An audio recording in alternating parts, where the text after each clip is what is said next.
Assalamualaikum warahmatullahi wabarakatuh. Kali ini saya akan menjelaskan sistem pendukung keputusan kelayakan penerimaan karyawan menggunakan metode GAP atau Group Algorithm Programming. Video ini dibuat guna untuk memenuhi tugas ujian akhir semester mata kuliah kecerdasan buatan yang diampu oleh Adhika Pramita Widyasari Eskom Mkom. Baik, sebelum ke pembahasan, perkenalkan nama saya Prita Elita Nuryuliarti dengan nomor NIM 162503885 dari jurusan S1 Teknik Elektro, semester 7. Yang pertama, saya akan menjelaskan apa itu metode GAP. Metode GAP merupakan suatu metode pengukuran untuk mengetahui kesenjangan antara kinerja suatu variabel dengan harapan konsumen terhadap variabel tersebut. GAP analisis itu sendiri merupakan bagian dari metode IPA atau Importance Performance Analysis. Selanjutnya adalah langkah-langkah metode GAP. Yang pertama yaitu menentukan variabel data-data yang dibutuhkan. Yang kedua, pengelompokan core factor dan secondary factor. Yang ketiga, pemetaan GAP profil menggunakan rumus GAP sama dengan profil karyawan dikurangi profil ideal. Yang keempat, setelah diperoleh nilai GAP tersebut, diberikan bobot untuk masing-masing nilai GAP. Dan yang kelima adalah perhitungan. Yang terakhir adalah rumus-rumus untuk menghitung core factor, secondary factor, dan nilai akhir.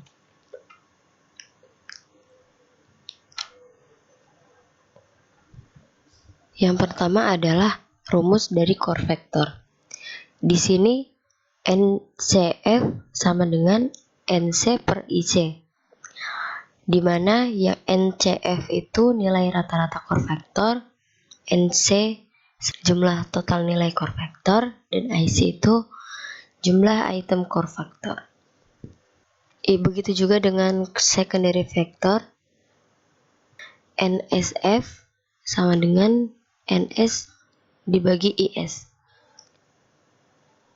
Dengan keterangan NSF itu adalah nilai rata-rata secondary factor, NS jumlah total nilai secondary factor, IS jumlah item secondary factor.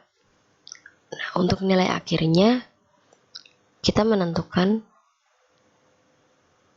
nilai persenan untuk masing-masing dari core factor dan secondary factor.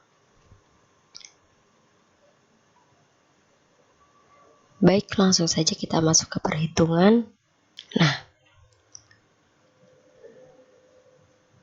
di sini ada 3 calon karyawan, PE, AY, dan IM. Telah diketahui ada 8 kriteria di sini. Selanjutnya adalah pengelompokan core factor atau faktor utama, dan secondary factor adalah faktor pendukung. Di sini telah ditentukan kalau P1, P2, P5, dan P7 adalah core factor atau faktor utamanya. Nah, untuk yang P3, P4, dan P6 dan P8 itu sebagai secondary factor atau faktor pendukung. Di sini ada profil ideal. Untuk mendapatkan nilai profil ideal dari setiap kriteria menggunakan rumus max. Nilai maksimum dari setiap alternatif. Baik, kita klik di sini. Max. Nilai maksimal dari kriteria-kriteria ini. Nah, langkah selanjutnya adalah menentukan nilai GAP. Untuk mencari nilai GAP adalah profil karyawan dikurangi profil ideal Atau di sini sebagai salah satu contoh ya. D7 dikurangi D10. D7 adalah 5, D10 adalah profil ideal.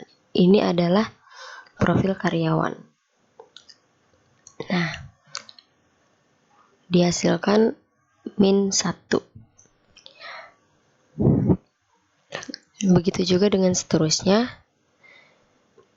Nah, selanjutnya memberi nilai bobot menggunakan rumus if seperti yang dilihat pada video ini. If D12 sama dengan 0,5 dan seterusnya. Seperti pada ini. Baik. Ini juga sama.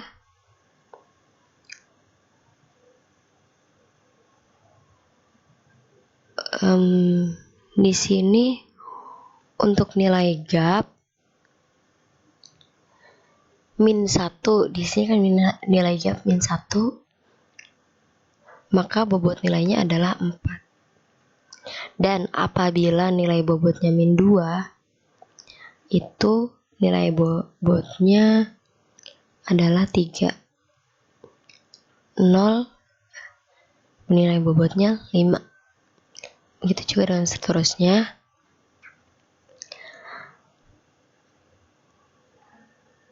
Nah, untuk langkah terakhir setelah menentukan nilai gap dan memberikan bobot nilai, selanjutnya menghitung nilai core factor dan secondary factor menggunakan rumus average, yaitu jumlah total nilai core factor dibagi dengan jumlah item core factor. Sini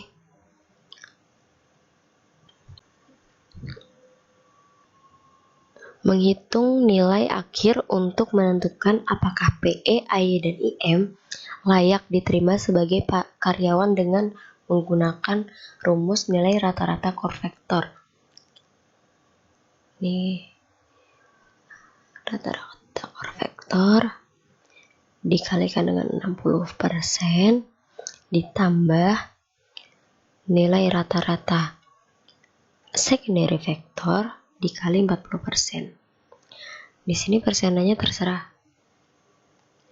Misalnya kalau faktor utama lebih penting mau dikasih nilai 70%, itu juga tidak apa-apa. Tapi di sini saya menggunakan 60% dan 40%. Nah, di sini ada batas kelayakan. Untuk nilai yang layak diterima nilainya 4,5 sampai 10. Untuk nilai yang tidak layak 0 sampai 4,49. Di sini PE mendapatkan nilai akhir 4,15 yang artinya belum mencapai nilai kelayakan. Jadi PE tidak layak diterima sebagai karyawan. Untuk AY mendapatkan nilai akhir 3,95 yang artinya juga tidak layak diterima sebagai karyawan. Tetapi IM mendapatkan nilai akhir 4,6 yang artinya dia layak diterima sebagai karyawan. Pada perhitungan kali ini saya kira cukup sampai di sini. Kurang lebihnya mohon maaf. Terima kasih. Wassalamualaikum warahmatullahi wabarakatuh.